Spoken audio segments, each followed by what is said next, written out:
Assalamualaikum warahmatullahi wabarakatuh. Puja dan puji syukur kita panjatkan kehadirat Allah Subhanahu wa Ta'ala karena telah memberi kita nikmat sehat, iman, dan Islam untuk kita semua. Tak lupa pula kita curahkan salawat serta salam kepada Nabiullah Muhammad SAW karena telah membawa kita dari alam gelap gulita ke alam yang terang benderang.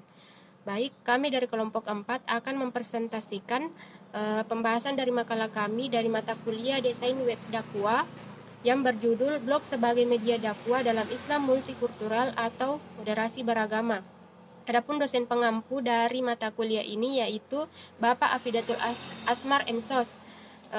Baik, saya akan memperkenalkan anggota kelompok dari kelompok 4. Saya sendiri Nilam Cahaya sebagai moderator, Andi Ratu Agung sebagai pemateri pertama, Juwita sebagai pemateri kedua, dan Zulkifli Ghazali sebagai pemateri ketiga.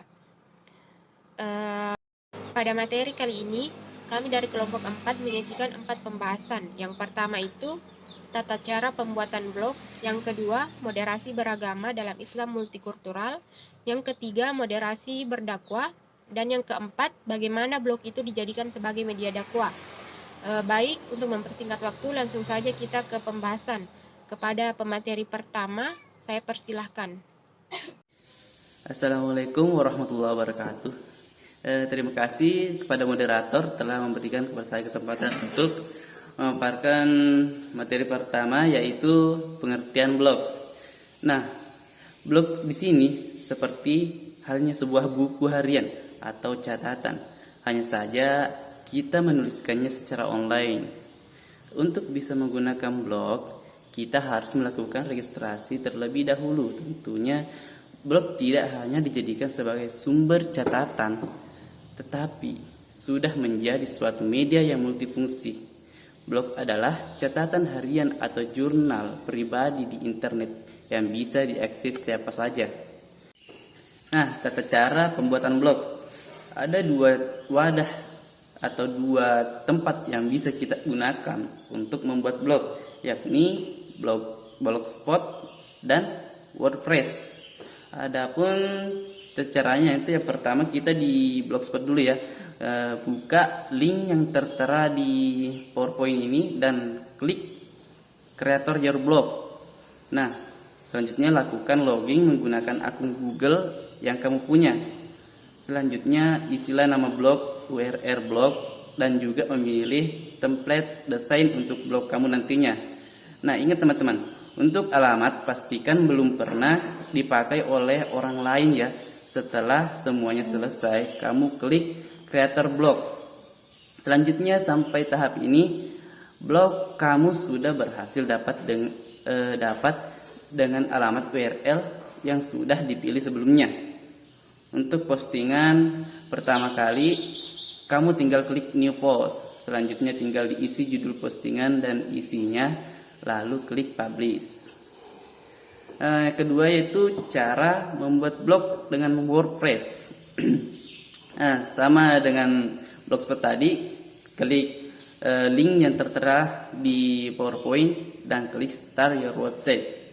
Selanjutnya, kamu harus melakukan pendaftaran terlebih dahulu ya, agar lebih mudah. Jika kamu sudah memiliki akun Google, maka kamu bisa sign langsung menggunakan akun Google dengan klik Continue with Google. Selanjutnya untuk membuat blog, kamu bisa memilih tipe website blog. Kemudian pilih topik blog yang ingin kamu buat, misalnya education atau Quetosji, lalu masukkan nama yang kamu inginkan. Setelah itu, kamu harus memilih alamat URL blog dengan yang ingin digunakan. Agar tidak dikenakan biaya, kamu bisa memilih alamat yang bertanda free atau gratis. Kemudian tinggal klik tombol select. Nah, selanjutnya agar tidak dikenakan biaya, kamu bisa klik Start with a free site. Nah, blog kamu sudah bisa digunakan, sudah jadi itu. Selanjutnya saya serahkan kepada pemateri selanjutnya untuk memaparkan materinya. Bismillahirrahmanirrahim. Assalamualaikum warahmatullahi wabarakatuh. Di sini saya akan menjelaskan tentang materi tentang moderasi beragama dalam Islam multikultural. Moderasi beragama merupakan proses pemahaman dan pengalaman ajaran agama yang dilakukan secara seimbang agar terhindar dari perbuatan ekstrim ketika kita menerapkannya. Pada hakikatnya, moderasi beragama dimengerti sebagai usaha untuk bersikap terbuka, namun bukan berarti mendukung upaya untuk menjadikan agama sebagai jalan komersial, melainkan sebagai upaya untuk menaati serta menjunjung tinggi ajaran agama, sebagai kesejahteraan hidup dan menjadikannya sebagai karakter. Sikap moderasi beragama yang bisa diterapkan dalam negara multikultural diantaranya bisa dilakukan melalui menghormati pendapat orang lain, menghargai agama, suku, ras, budaya, dan mengakui keberadaan orang lain. Sikap toleransi serta tidak memaksa keinginan dengan cara kekerasan. Selain itu, moderasi beragama dapat ditumbuhkan melalui dialog kebangsaan, serasehan maupun pengajian. Kemudian moderasi dakwah. Kata moderat dalam bahasa Arab dikenal dengan kata al-watiyah. Dalam Al-Quran merupakan kata yang terekam dari surat Al-Baqarah ayat 143. Kata al-wasat dalam ayat tersebut bermakna terbaik dan paling sempurna. Dalam hadis yang sangat populer juga disebutkan bahwa sebaik-baik persoalan adalah berada di pertengah-tengahan. Kemudian apa sih itu moderasi dakwah? Moderasi dakwah adalah sebuah pandangan atau sikap yang selalu berusaha mengambil posisi tengah dari dua sikap yang berseberangan dan berlebihan sehingga salah satu dari kedua sikap yang dimaksud tidak mendominasi pikiran dan sikap seseorang. Dengan kata lain, moderasi dakwah yaitu suatu sikap dakwah yang memberi setiap nilai atau aspek yang berseberangan bagian tertentu tidak lebih dari posisi yang semestinya.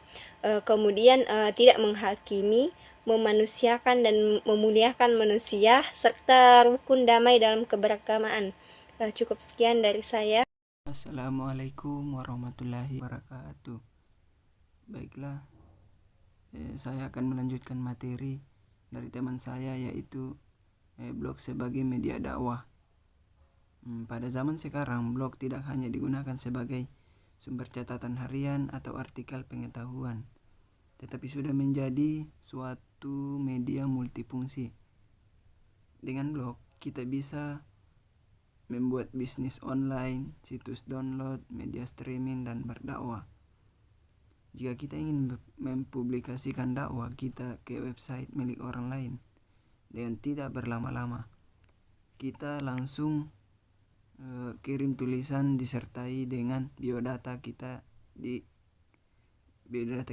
ke redaksi website tersebut. Jika kita ingin mempunyai media dakwah online sendiri, desain tampilan sendiri, tema dakwah sendiri, tulisan tidak perlu menunggu redaksi dan publikasi sendiri. Menarik berdakwah melalui blog karena munculnya blog merupakan bagian dari perkembangan teknologi informasi, sehingga para dai harus mampu menyesuaikan diri terhadap perkembangan teknologi informasi tersebut. Blog merupakan media yang dapat diakses oleh siapapun dan kapanpun tanpa terhalangi oleh ruang dan waktu. Blog juga dapat diakses secara gratis oleh berbagai kalangan, khususnya mahasiswa. Oleh karena itu, seharusnya blog menjadi peluang terbesar bagi setiap aktivitas dakwah untuk menyebarkan nilai-nilai agama. Mungkin itu materi yang sempat saya sampaikan. Saya kembalikan kepada moderator. Baik, adapun kesimpulan dari pembahasan kita pada materi hari ini, yaitu pada perkembangan teknologi membawa pengaruh yang sangat besar dalam setiap tatanan kehidupan kita, seperti cara berpikir, cara bertingkah laku, maupun cara bersikap. Pada zaman sekarang, dakwah itu bisa disebarkan melalui media digital. Salah satunya yang paling dikenal itu adalah situs blog. Melalui situs blog ini dapat mempermudah mad'u untuk memperoleh informasi dakwah. Dari yang dulunya misalkan ketika kita ingin mendapatkan informasi dakwah, kita harus datang ke pengajian, tetapi melalui situs blog ini kita bisa mendapatkan informasi dakwah dengan duduk di rumah saja. Jadi dapat kita lihat atau dapat kita simpulkan bahwa bagaimana blog itu bisa mempermudah mad'u atau kita memperoleh informasi dakwah dengan mudah. Sekian presentasi dari kelompok kami, lebih dan kurangnya mohon dimaafkan. Wassalamualaikum warahmatullahi wabarakatuh.